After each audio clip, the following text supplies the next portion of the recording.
I'm going to have a inbox preview look at this kit here, which is the HobbyBoss model 1/35 scale PLA 59-D medium tank. The kit number is 84541, and we'll go around the box. We can see the paint scheme on the side here and gives us a little bit of information on the side. There's not too much information on the front of the box, but we get the nice picture here, and we get a cat to join us, and then we have another alternate paint scheme here, and then it just shows us our photo etch pieces and our decal here. And we will open it up and have a look and see what we get. Okay, so to start off with, we'll look at the paint guide here, which gives us like this three-tone camouflage here. It's pretty typical of modern Chinese vehicles. And our color callouts are for Mr. Hobby and Ackerson, Vallejo, Model Master, Tamiya, and Humbrol also. It looks like a pretty simple scheme to do. And then we have the desert scheme, I guess, so I would call this one. And again, same color callouts here. There doesn't appear to be any decals or anything on this one though. It pretty much is unmarked. So we'll go into the instructions first, and we have our, like the Trumpeter HobbyBoss style of instructions. Nothing's going to change there. And our parts here. This is kind of an interesting way the sprue it's showing here. I wonder why it's like that. And then we start with our lower hull and the running gear. Looks like there's not too many steps in that. This is a 14-step kit, I should say. And then our fender work here looks pretty basic, and there are some holes that you're gonna have to open up. This is one thing I picked out before when I was looking through the instructions. It's got these little metal etch, like it's some kind of like ribbing or something in here, and I don't know why you would bother. They look like a real pain to put them in there. Like, I don't know why you would want to do this. It seems like it's more hassle for what it's worth. You're not probably going to see it underneath there. And then we have our tracks, our individual link tracks here, which, I mean, it doesn't look too bad. And more pieces here. And then making our ropes and everything in the small bits.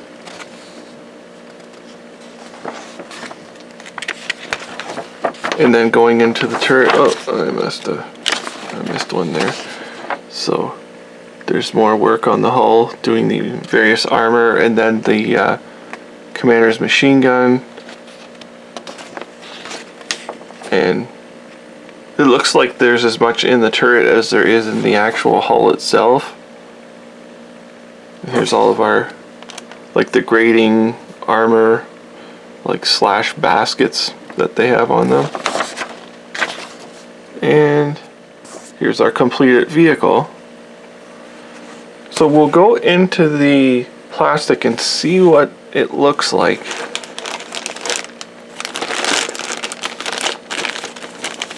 So I'm not going to remove the little foam thing there, so I'll just leave it. It's not really in the way anyways. But you can see there's quite a bit of detail, like here's the rear decking here. And our spare track there. And various bins and our hatches here. Everything looks good, and our fenders, the fenders look pretty highly detailed. You can see all these little intricate little things in them. And there's the front section. So if you flip it around, they wanted you to put that ribbing and stuff in here, and I don't know why you would, because you're never gonna see it under there. Like it kind of seems like it's a waste of time to do all that work. And then it's also got like the skirting over the side too. But it is detailed underneath, which is nice, I guess. We'll go to the next sprue, and this one we will have to open. I'm not sure why this one in particular has so much of the foam protection, like why it's like that. I'm not really sure, because usually they don't have this much. And so this is our pretty like our main parts here with the cannon and stuff. So we have the skirting here, which looks really nice, the detail on it. It isn't like have the warp or waviness in it, which I don't think they really do in real life anyways, this particular vehicle. And the armor, you can see it's very highly detailed.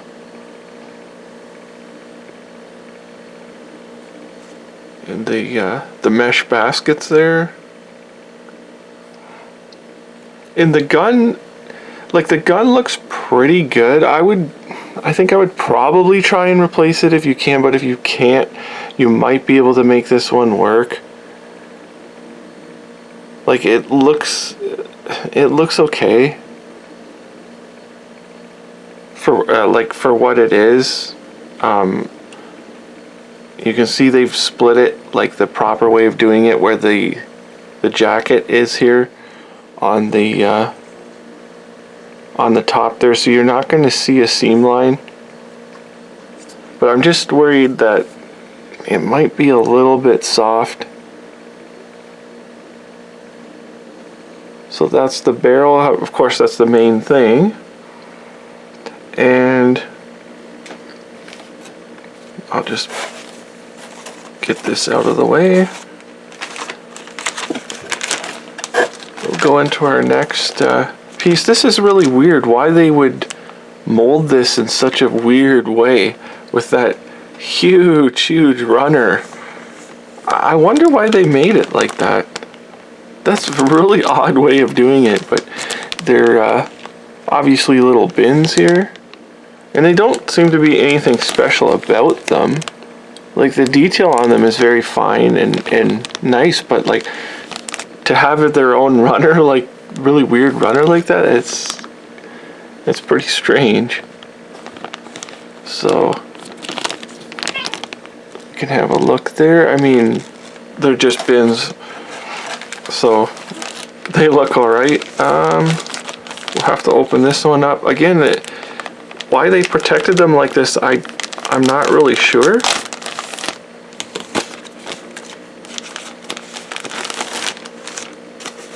And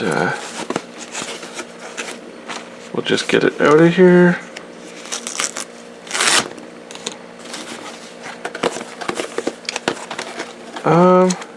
Yeah, like they're small pieces, but they don't look like there's something that's just gonna break or anything. I guess it's nice they protected it the way they did. You can see there's actually a tremendous amount of detail on these little tiny parts. Like they're very well molded. There's no flash or anything like that in our like light guards and everything. Everything looks really good. Here's the machine gun here. It looks quite detailed, but it doesn't have like the open muzzle on it, unfortunately. And on the other side, there's not much to see. This piece here, I think is actually wood. And I'm not sure if theirs are perfectly smooth like that, like the Chinese ones. Because there, oh, maybe there is. If we look, there might be a slight grain to it. Just very slightly. Like it doesn't seem to be perfectly smooth like a piece here, but I think it could use a little texture to it. And obviously I guess you can't not have it because it's got the brackets and stuff on here. So we'll move to the next piece, which will be our, I guess, our tracks already. And the tracks look really nice for individual tracks here. They shouldn't be much a problem to put them together. And they're pretty nicely detailed. So can't complain about those. And our wheels. And they look really nice. They look excellent. They've even got, which is something different for Trumpeter or HobbyBoss, which, I mean, they're basically the same thing, but you can see it's got actual writing on the rubber, and the ribs are just perfect. Because sometimes the Trumpeter kits, they'll overdo the ribbing, and it looks just about perfect on here. They look just amazing, actually, these wheels. Excellent. I wish they would do these with some of their other kits, but they look great. And we've got another bag here.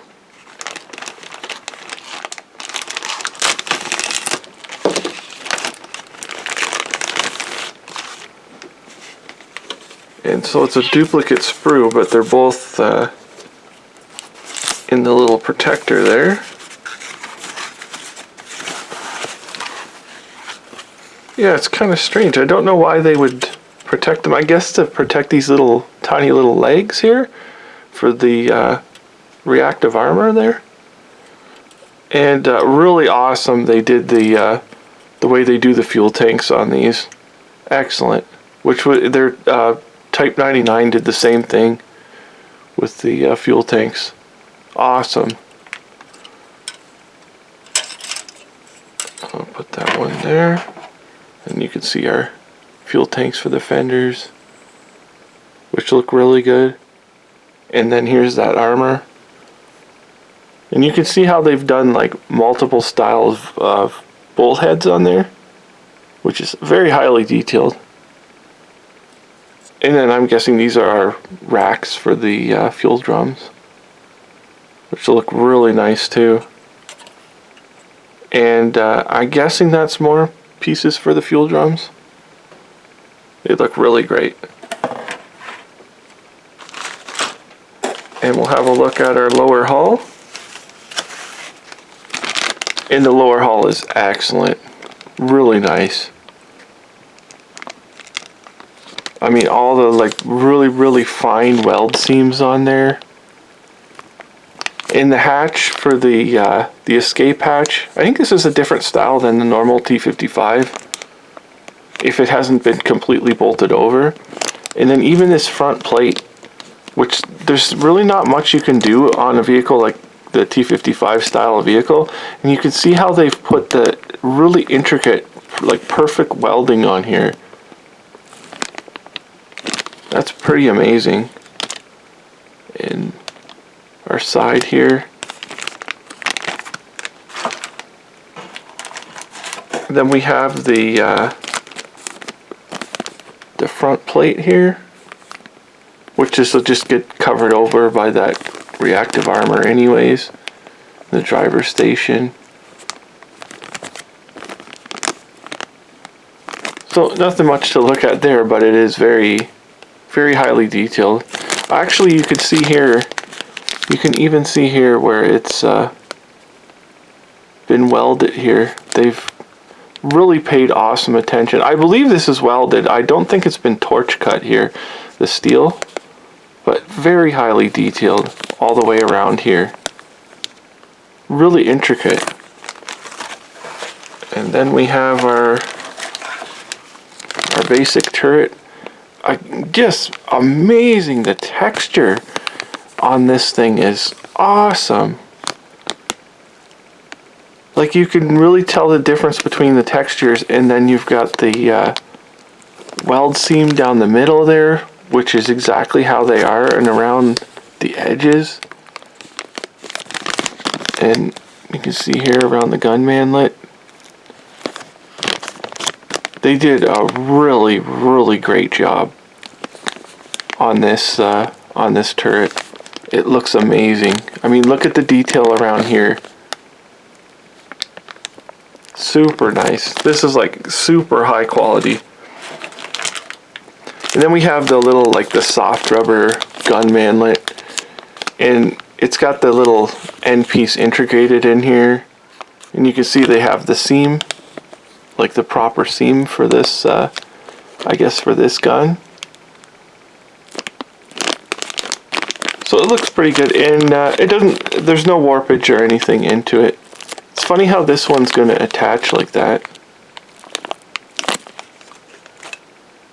Then we have our glass. In the glass work, like I say all the time, it just kind of is what it is. I mean, if it's clear, that's good enough, and it looks pretty crisp. So there's that, and then we have.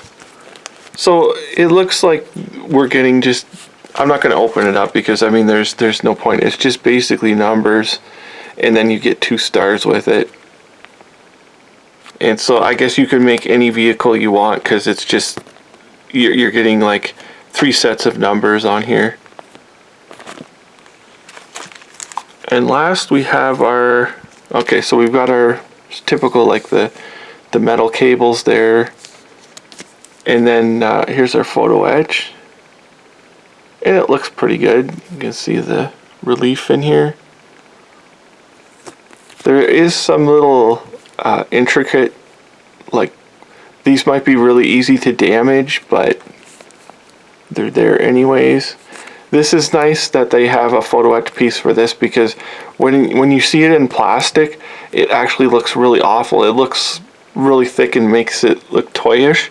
So it's good they made a photo etch. It's like a headlight cover here, and it's good they did it in photo etch. So I mean, everything about this kit looks really great.